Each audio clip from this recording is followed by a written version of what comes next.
Bonjour à tous et bienvenue, c'est le Carl Actu numéro 118, votre rendez-vous live au cœur du territoire. Alors aujourd'hui, nous sommes en direct du Palais des Sports du Gosier, dans le cadre de la cérémonie des lauréats du Gosier. Donc en effet, aujourd'hui, les diplômés des brevets du collège jusqu'au doctorat sont invités à célébrer leur réussite et leur accomplissement pour leur travail acharné tout au long de ces dernières années.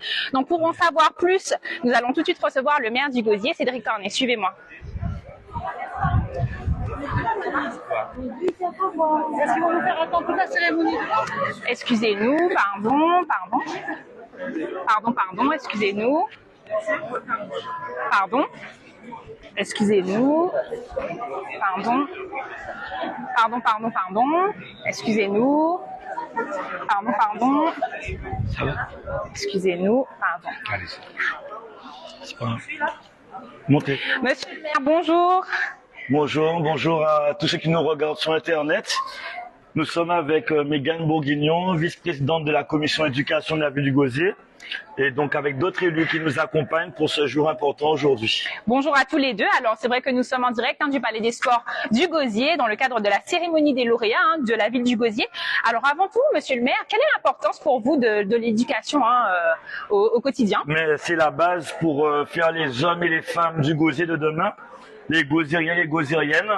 Depuis 3 ans, c'est quelque chose qui nous tient à cœur et on a toujours voulu marquer d'un fer rouge ce moment qui est un moment de récompense, de reconnaissance du travail qui a été effectué pendant toute leur scolarité. Et c'est vrai que je tiens à féliciter Madame Mégane Bourguignon qui fait un travail formidable avec sa commission éducation et on est vraiment dans une dynamique de donner un maximum de force à ces jeunes pour qu'ils puissent aller loin dans leur carrière et dans leur vie d'hommes et de femmes. Très bien. Alors, qu'est-ce qui est prévu là cet après-midi avec ces jeunes diplômés, Pouvez-vous nous dire un petit peu le programme? Alors, c'est vrai qu'il y a tout un protocole qui est mis en place depuis l'entrée. On a bien organisé, on les reçoit dans des super conditions. Bien sûr, il va y avoir des cadeaux, il va y avoir des présents, il va y avoir des choses, il y aura même un petit spectacle et tout.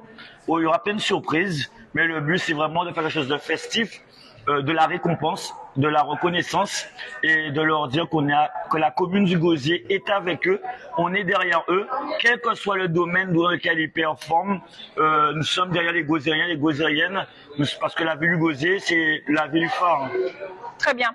Un petit conseil à donner aux étudiants qui poursuivent leurs études et qui visent vraiment à atteindre leur objectif académique et plus singulièrement professionnel par la suite. De faire comme la majorité du Gosier, de persévérer, de travailler, d'être au combat, de ne jamais rien lâcher et leur dire que le travail paie. Et plus ils travailleront, plus ils auront des résultats et ils verront que leur vie avance mieux. Donc on va juste les encourager à travailler. Très bien. Madame Bourguignon, vous souhaitez ajouter quelque chose ou un petit mot pour peut-être terminer sur cela? Alors c'est toujours un plaisir pour moi. C'est toujours un plaisir pour moi de recevoir les jeunes lauréats. J'ai vraiment hâte de pouvoir assister à la suite et puis je les félicite chaleureusement. Merci beaucoup. Merci à tous les deux.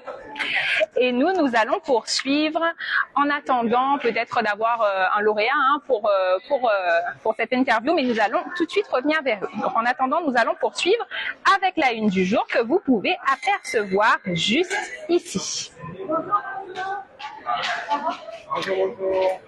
Après 2 précédentes éditions à Sainte-Anne en décembre 2022 et au Gosier en avril 2023, la 3e édition du village des créateurs de la Riviera s'est tenue le samedi 15 juillet sur la plage des Raisins Clairs à Saint-François.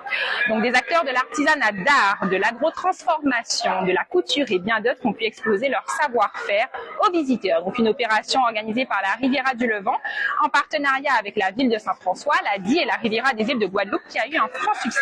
Donc en effet, ce même jour avait lieu la dernière étape du Traditour avec une arrivée des voiliers sur la plage des Raisins Clairs en provenance de Sainte-Anne.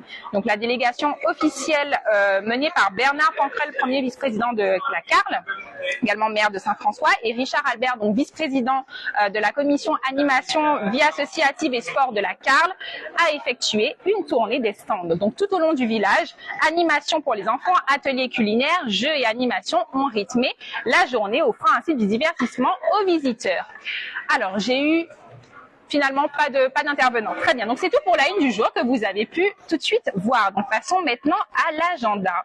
Ce week-end aura lieu la deuxième édition d'Intercarl, Sway Kilty en Riviera. Donc, ce samedi 22 juillet 2023, venez profiter d'animations sportives et culturelles avec les associations du territoire levantin sur la thématique Kilty Guadeloupe, tambour et voix de 9h à 17h.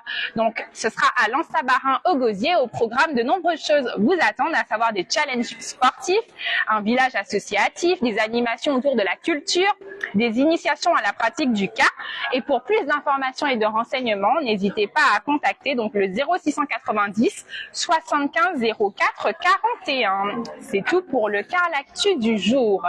Nous n'aurons pas tout de suite d'invités de lauréats, mais en tout cas, on vous invite à suivre en direct la cérémonie de remise des diplômes de ces derniers, qui se poursuivra tout à l'heure. En attendant l'émargement.